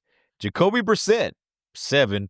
Andy Dalton, Joe Flacco, and Mac Jones. So Burrow staying with the Bengals. Pretty much. Yeah. okay, So- that's so- different. That's different. I have a follow-up question. Sure. You say that the Bengals are cheap. Yes. Am I incorrect in assuming that all 32 NFL teams are getting to their cap? Are there any of them with extra money at the end of the year? There was a lot. Oh, yeah. Yeah, it was like Yeah, 12 of them. bunch. Like 12 Like to right 15 now, of the them. Lions have like 40-ish million Yeah, right the now. Niners went from like one of the worst Okay, to. but are they saving that cap space to pay somebody in the future? I mean, are there The any Bengals? teams? Are there any teams that are truly like cheap, like the A's in baseball? Like, Well, Oh, it's like different Moneyball? because you have to spend a minimum amount. Yeah. in so then what football. makes them cheap if they have to spend their cap? Are they just So- spending it in the wrong spot? No, so Because that doesn't make them cheap. That just makes them stupid. They're spending their money in the wrong money spots. allocation, right? So Yeah. okay, so at least based on the reports that have come out specifically about the Bengals, because this is where they messed up. First of all, they waited until Jamar Chase got to the end of his rookie contract before they extended him. So because you did that, you allowed other players at his position to get paid. And then last year he won a triple crown for a receiver. Most receptions, most yards, most touchdowns. So once you do that, now you're coming to the table, it's like, you really have to break the bank for me. And that's what they had to do. Here comes T. Higgins. T. Higgins was right behind him. Now, the thing about him is they could have made a decision. They could have let him walk, use that money to pay Trey Hendrickson because he was coming off of a career year for the second straight year, much like Jamar Chase. They could have easily made a decision, say, okay, Joe Burrow, we're going to give you your number one wide receiver in Jamar Chase, but we have to make sure we have some horses on the defensive side of the ball. So we're going to let T. Higgins walk because we drafted a couple guys already who could possibly fill in that void, and we will put these resources toward the defense and Trey Hendrickson. They chose not to do that. So, and at the same time when that was happening, T. Higgins decided to get the same agent that Jamar Chase had.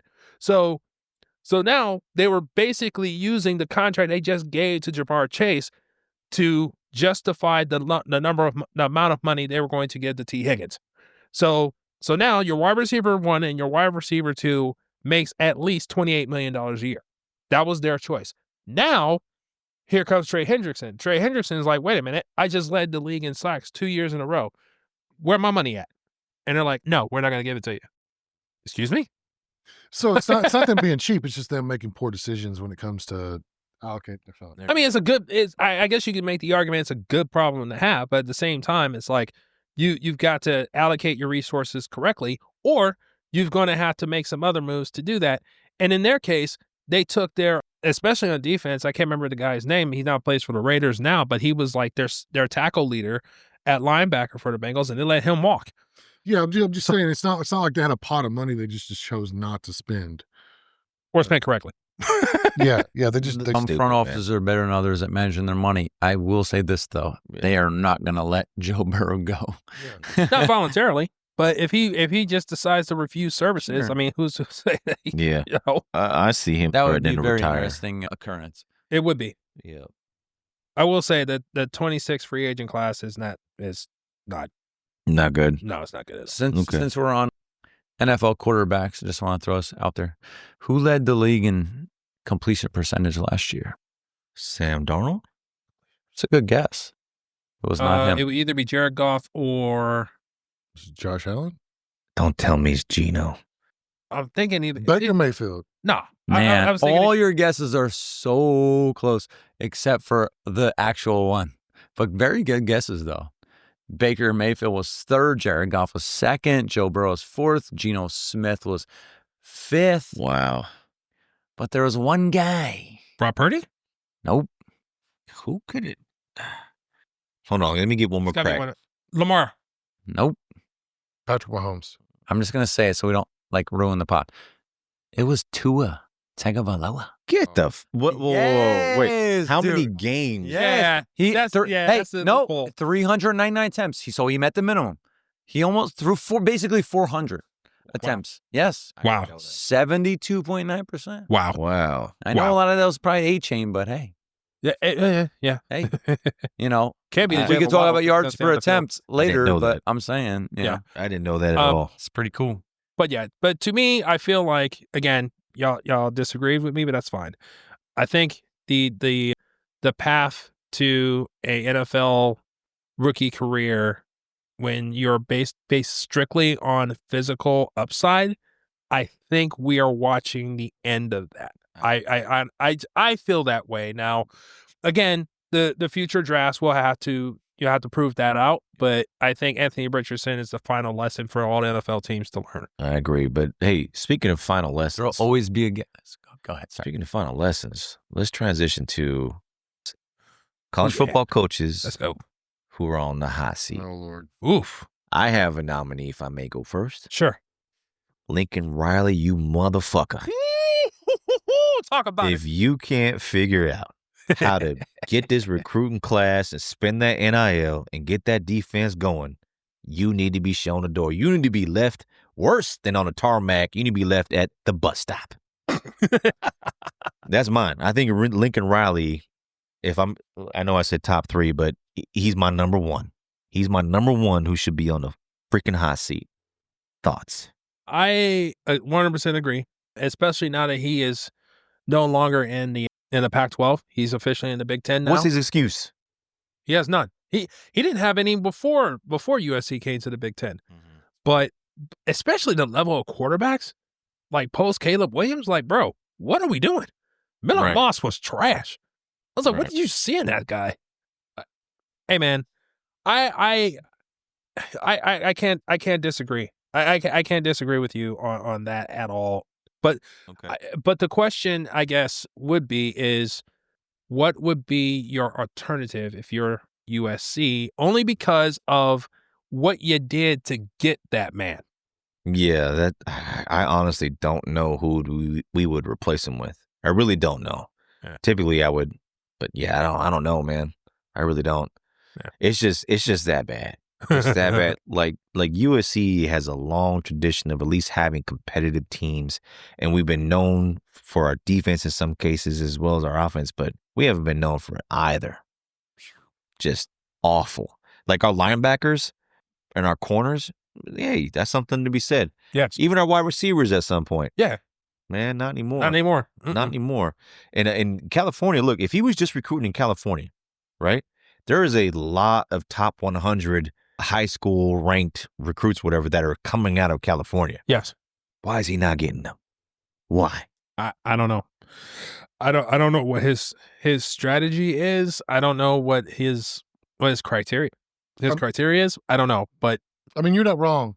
He went from 11-3 in 2022 to 8-5 in 2023, and then 7-6 in 2024. And to be about 5, and he's going to have 5. Or USC is going to have 4 or 5 wins this year.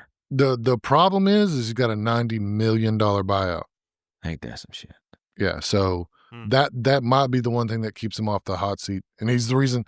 Because I did a quick search to see who most people say are like the top 3 hot seats, and he's not on it. But I think that's, you're right. I definitely think it's warm, but that $90 million buyout might save him for at least 1 more year. So I'm sorry.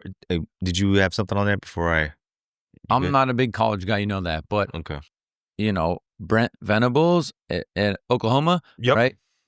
Yeah, he's my number 2. He's next, right? He's my number 2. I get it. They moved to the SEC. Yep, got it. But they're not used to losing, and they're not used to even like losing a little bit. But having a losing I'm pretty sure they have losing record. They have that's unrealistic expectations. That is not normal for Oklahoma. So, but yeah, that's a good point, and I'll circle back. That was my number 2. I'll tell you my number 3 is in a second. But going back real quick to Brian Kelly, if I had my way, I would fire him and go after Deion Sanders so hard. I really would.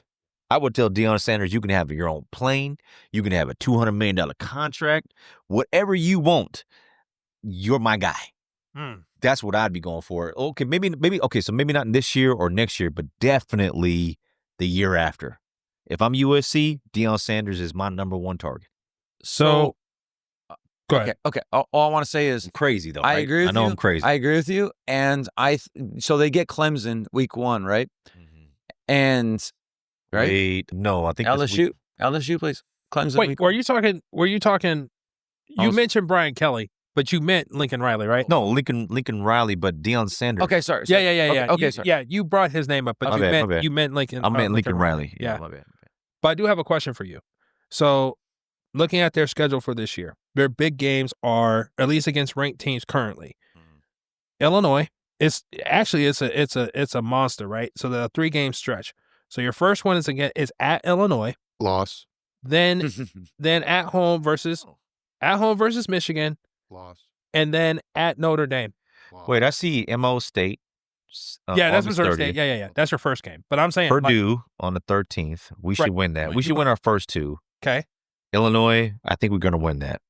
Okay. Georgia Southern, we're going to win. Michigan State, we're probably going to lose. Michigan, I don't know. Y'all were 6-win team. I don't know. I think that's you're losing. It was a close game last year, and we're playing with both hands tied behind our back at quarterback. But I go see ahead. 50-50 on that. That's fair. Not saying that I'm not confident that we go in there and whoop your ass. I'm not going to even. Oh no, it's at USC this time. You know what I'm saying? We're going to y'all. Still, I'm not confident in it at all. Now, the guaranteed losses, I would say, are Notre Dame, as much as I hate to fucking say it. Oregon is going to whoop our ass. And you know what? I think UCLA is going to get us as well. Okay. You lose to UCLA, he It's will be over. fired. I hope so. Leave his ass at the bus stop.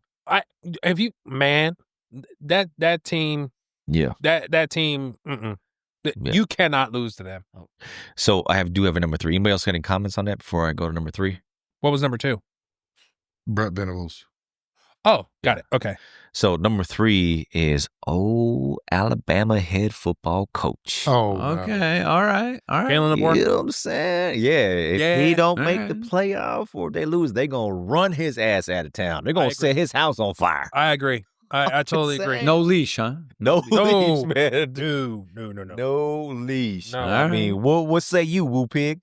No, I think he's got one more year before the he's at that spot before the hot seat, right? Like he yeah, I think he'll have this year and then next year to prove himself. But if things go horribly for him, then you could see him being fired in 2 years. Here's the things that you have to look out for. I don't even know if it's the playoffs. There are 2 things. How good is Georgia going to be in the next 2 years? Because if Georgia is making the playoffs and making it look like Georgia is the premier school in the league, Alabama's not going to hold for that. And number 2 is he beating Auburn? As long as he's beating Auburn and Georgia stumbles. What about LSU? I don't care about that. But It's did Georgia. you beat them? It's Georgia. I'll comment on that later. LSU having one good year is not a big deal. If Georgia has another fantastic year where it looks like they've overtaken Alabama as the premier school in the SEC, then that adds extra pressure. Kelly, nobody worried about Kelly on the LSU. Dude, That dude is so awkward in LSU. I so agree. I'm gonna talk about that. Yeah, he's so awkward. He doesn't fit there. It's just a matter of time before that he was clown. he was reason, the man. kiss my grits from one of our podcasts. He's just a matter of time before that clown gets kicked out of LSU. That was a reach on their part. I don't know what they did there. As far as my hot seat, I mean, I know you guys can roll your eyes, but it's close to home. It's Sam Pittman from Arkansas. Our coach, our coach. Wow, are you serious? And if you look at most sites that list people in the hot seat, Sam Pittman's right there in the top 3. No, dude, y'all were What? trash before you got there. Like after what's his name? What was the? You guys got talent. Though. We have talent, but the guy's under 500. He's sub 500. Bro, he has to build the program. Y'all's last head coach didn't fucking recruit. He's had 3 years there. This will be his 4th year. I'll take him at USC. Bielema, right? Bielema was your last. I'll before take him, him. right? Yeah, I'll take him at USC. Yeah. Hey, I love Sam Pittman. I love him to death. I think he loves the school. The man cried when he got the job. He stated that this will be his last coaching career. That if he gets fired from Arkansas, he's done coaching, because this was his dream job. And he bleeds Razorback red. I love it. But you've got to have results on the field, especially considering the fact that we're number 11 on the NIL. So Yeah, that's what I was going to say. The NIL money is going to help. Our boosters are expecting in a top 11 school because we're providing top 11 money. But y'all are That's not how that works. still the doorman of the SEC. Whoa. Ooh, We are not get 'em. we are not a doormat. You're a doorman. No, we're not. I mean, I'm not saying you're Vanderbilt, but you're a doorman. No. We're not Saying they're a doormat. Kentucky. That's bullshit. If y'all can see Woo Pig's face right now. I'm red right now. I'm hot. Okay, we have winning records against most of the SEC teams. Okay, we have the most championships in the SEC across all sports. We are not a doormat. We are a legitimate team. That's a We are great not job. a blue blood. That's a great spin job. We are not a Michigan or an Alabama or Ohio State, but we are far from a doormat. We are not a Vanderbilt or a Mississippi State either. You had to bring out the there's baseball. There's Hockey and shit. Right. there's a middle ground between Vanderbilt and Alabama, okay, and we're fitting somewhere in the middle. And I would say that if Arkansas was in any other conference, including the Big Ten, we'd be one of the top 3 or 4 schools in that conference. Thank you very much. Oh, So, wow. I got some facts to said share like, with you said in a like second. a true Razorback. Wow. You That was were about amazing. to say something, so what you got? No. I wasn't gonna. I wasn't gonna mess with. Now you need to be able to see He- Hater over here. He was definitely indulging over there on his Razorback. I get it. They're good in other sports. They are. You My know. guy, I was about to come to your. Ooh. I was about to come to your defense, but then you had to say that nonsense. I was Wait. Say the defense first. Well, no. I didn't know you shot that dead. I can't believe you fix your mouth to say some stuff like that. Okay, well, hold on. Before you do that, you might want to hear these stats. What? I'm trying to save you. Come on. What? All right, here we go. What? All-time performance. All time. Okay. Arkansas sits 10th place in all-time SEC winning percentage ahead of teams like Ole Miss and Vanderbilt, but behind the conference powerhouses.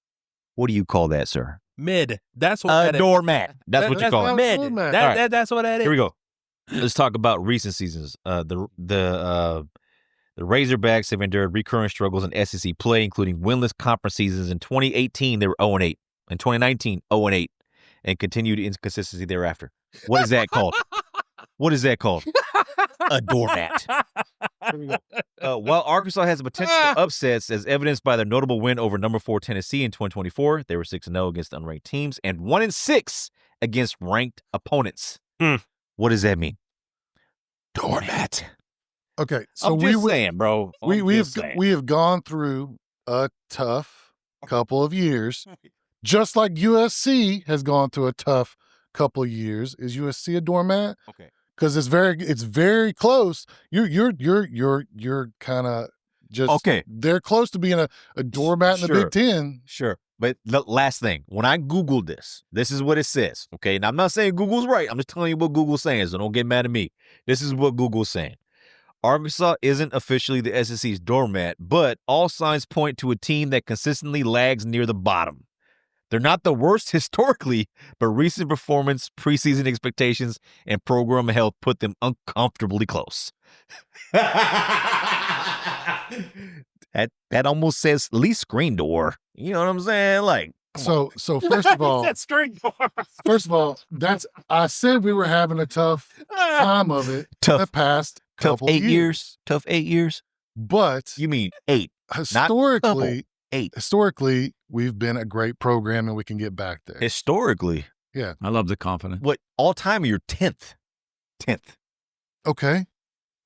In the But we're best also conference. we're also one of the few schools that have won a national championship in football and basketball. You know, to be fair, I don't have shit to say because my Trojans have been garbage the last few years too. Damn right to talk shit. You know, I just Piece of shit talk about my hog. I just wanted to We'll pick soon. I just wanted to call some shit. That's all. I just wanted to call some shit. No, I know we got some work to do, but that's why I'm the one that called out the fact that Sam Pittman is on the hot seat, because with the amount of money coming into our program, we should be doing much better because that's the world we live in right now in college football. Is it's all about who's putting the most money in the pot. I would disagree though, Wupe, because I think he's the right coach at the right time for this squad. I don't necessarily I love Sam Pittman. I'll take him at USC. I love Sam Pittman, and I want him to succeed desperately. But that doesn't change the fact that the boosters are giving tens of millions of dollars, and they're going to expect results now that he's been there that long. Yep. I don't necessarily agree with them. I do love Sam Pittman. I hope he stays. But he is most definitely on a hot seat right now. All right. Okay, I gotta put this out there now, and this is I'll give you a little bit of credit here.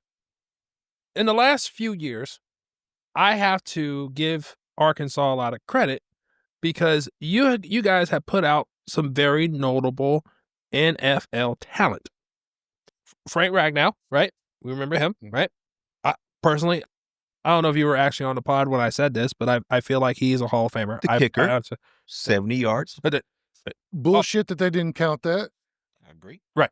And right now, one of the biggest stars in preseason thus far, Isaac Tesla, was an Arkansas Razorback as well. But that leads me to my question to you is, how come clearly you all have talent, enough NFL talent, why can that be translated to actual SEC success?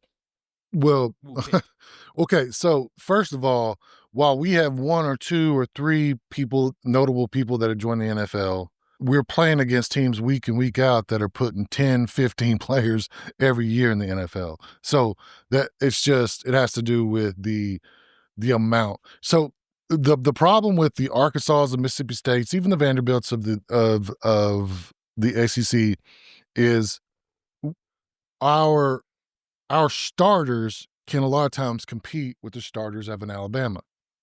What the problem is that they have 5 stars behind 5 stars behind 5 stars. So they're when our first starters come out and are replaced by the second string, that's when they get destroyed. Question for you. Don't forget Dre Greenlaw, by the way. How many close games did Arkansas have with Alabama when they played? We don't need to talk about that. I'm just because you said that you can compete with their starters. I'm just we had a couple. Honestly, we did have a couple. The last 5 years, how many were close? I can't remember. I can't remember the. I'll leave the Arkansas fans to Google that. Yeah, it's probably not that close, but I mean, it's not like we're bad company. Saban did that to damn near everybody. That's true. That's fair. That's valid and that's fair. Absolutely. Okay, so the top 3 that I had. Do you have anybody different? I would actually nominate, and again, this might be a little bit off the cuff a little bit. 9 minutes left, by the way, gentlemen. Yeah, but I would put James Franklin on the hot seat. What? Yeah, James Franklin, head coach of Penn State, because my goodness, dude. Oh, here's the thing: Penn State, much like now, I'm not gonna call Penn State the Arkansas of the Big Ten. But what I will say is Penn State, much just a far greater degree than Arkansas, but they put out NFL talent to the nth degree, okay? But yet and still, they always come up short in big games consistently. And now, yes, you can drink to that. Now, the most pressure they have ever had as a school, probably since the passing of their previous head coach, which we will not name here. This is now their biggest opportunity to really make noise on the national stage.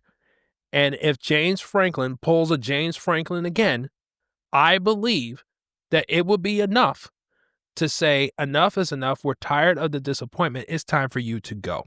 Okay. So here's my question. Okay. Mr. Big Ten. Okay. First of all, the whole comparing us to Penn State. We beat the shit out of Penn State last time we played them.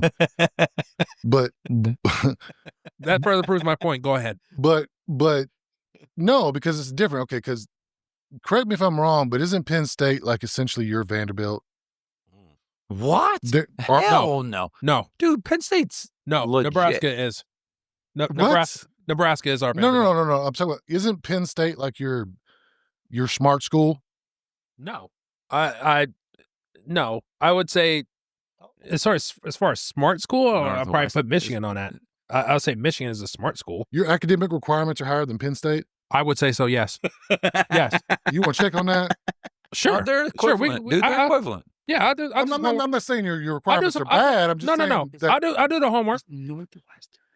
Oh yeah, good point. Oh, Northwestern. You're right. Northwestern. You're right. Yep. So my only point is, and maybe I just didn't pay enough attention, but Penn State was always an afterthought in the Big Ten to me until they got James Franklin.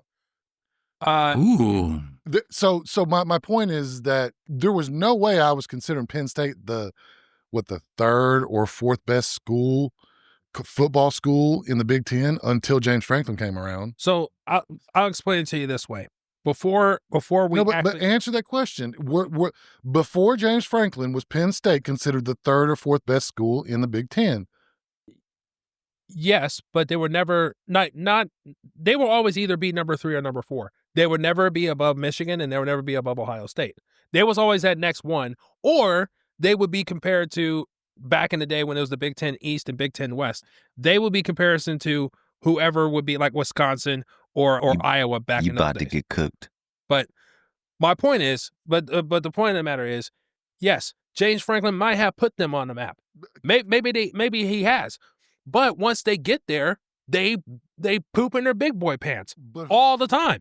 Who are they going to replace them with? Because the concern is that James Franklin made them come up a level, right? Made them become a big boy in the Big Ten. So if you replace him, there's a very good chance that they're just going to sink back into irrelevance or whatever. No, you can recover, because if they find a capable recruiter who can actually bring the most out of that talent, then that would be better than what James Franklin is doing right now.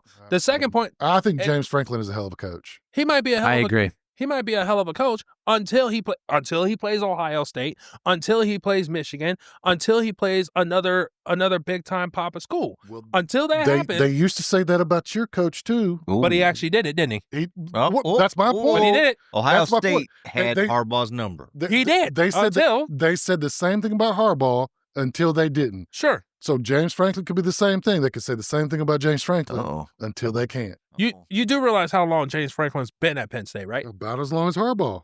No, he's been there longer now, and yet still he still hasn't won a big boy game. Oh. Okay, Jim. All right, I got one. I know Go for it. We don't have a lot of time. Go for it. Brian Kelly, LSU. Yeah. They're ranked 9th. They're not that good. Yeah. And they play Clemson opening weekend. Yep. And Clemson is going to win the national championship. Clemson's stacked this year. And I don't care. And I do think that Garrett Nussmeier is a legit NFL prospect. Yes. However, LSU's not that good, and Clemson's going to win the championship. I don't disagree with anything you're saying. Yeah, I agree. I like it. Yeah. And he doesn't fit at LSU. He does not. No, he doesn't at all. I'll he edit can that get out.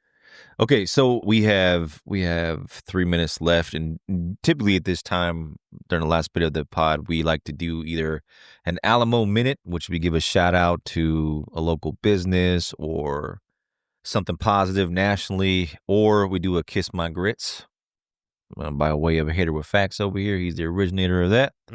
So without further ado, I'm going to pass it to my left. If you don't have anything, that's fine. Go for it. Since we've been on the college train for quite a bit, my Kiss My Grits goes to ex-Ohio State, ex-Jacksonville Jaguars head coach, Urban Meyer. You have the nerve to try to say that the NFL should retroactively suspend Jim Harbaugh for the result of an NCAA investigation 2 years after the fact. Are you kidding me? Now look, your message may be correct, but unfortunately, the messenger is the wrong guy to say anything. You literally, first of all, his argument was based on Jim Tressel, who got fired. If it wasn't for Jim Tressel actually getting fired, you would never have gotten to Ohio State. So now you want to piss on his grave right now? Really? You want to do that? And oh, by the way, you then took that fame, took it to the NFL, and you decided to not only, yes, you had the opportunity to draft Trevor Lawrence, but then you decide to draft a running back in the first round. Then you decide you want to take a road game get your butt kicked, and instead of flying back with your team, you decide you want to have a little fun at a club somewhere. I'm going to need you to take several back seats, shut the fuck up forever, and kiss my grits. I love it. What you got, Woo Rico? Pig? Woo. That was more than a minute, but I love it. You got anything, Woo Pig? Alamo minute? I don't think I can kiss my grits to a fellow podcaster, though I want to when they made a doormat comment about my beloved hogs. So I'll just go ahead and pass this time. All right, look, I want to shout out to a local brewery, Mad Pecker Brewing. They closed down, unfortunately, but then they opened back up miraculously, and we're very supportive. So go out there and support Mad Pecker Brewing, 6025 Tezel Road. They make great beer, great food. They make their own pizza, and it's good stuff. So go out and support. And again, they're not a sponsor, so that's just a shout out. Yeah. So let's go. Okay. All right. So I have to kiss my grits to the Browns and the coach Stefanski. They yanked Shedeur Sanders for Huntley in order to lead a game-winning drive. 2 minutes. 2 minutes left in the game, and they yanked Shedeur Sanders out. You want to know why? Because they didn't want Shedeur Sanders leading a win from behind. That's why. So kiss my grits, the Browns, Coach Kevin Stefanski. Y'all can kiss my whole grits, you rat bastards, as my friend over to my left would say. We out. And that's it. That's all I have. Hitter of facts. Do you have anything else? I do not. All right. Woo Pig Suey. You know, we good. Woo Pig Suey. All right. We're good. I'm going to get you back, though. Okay. We out, motherfucker. All right. Well, thank y'all for listening. And please remember to like and subscribe.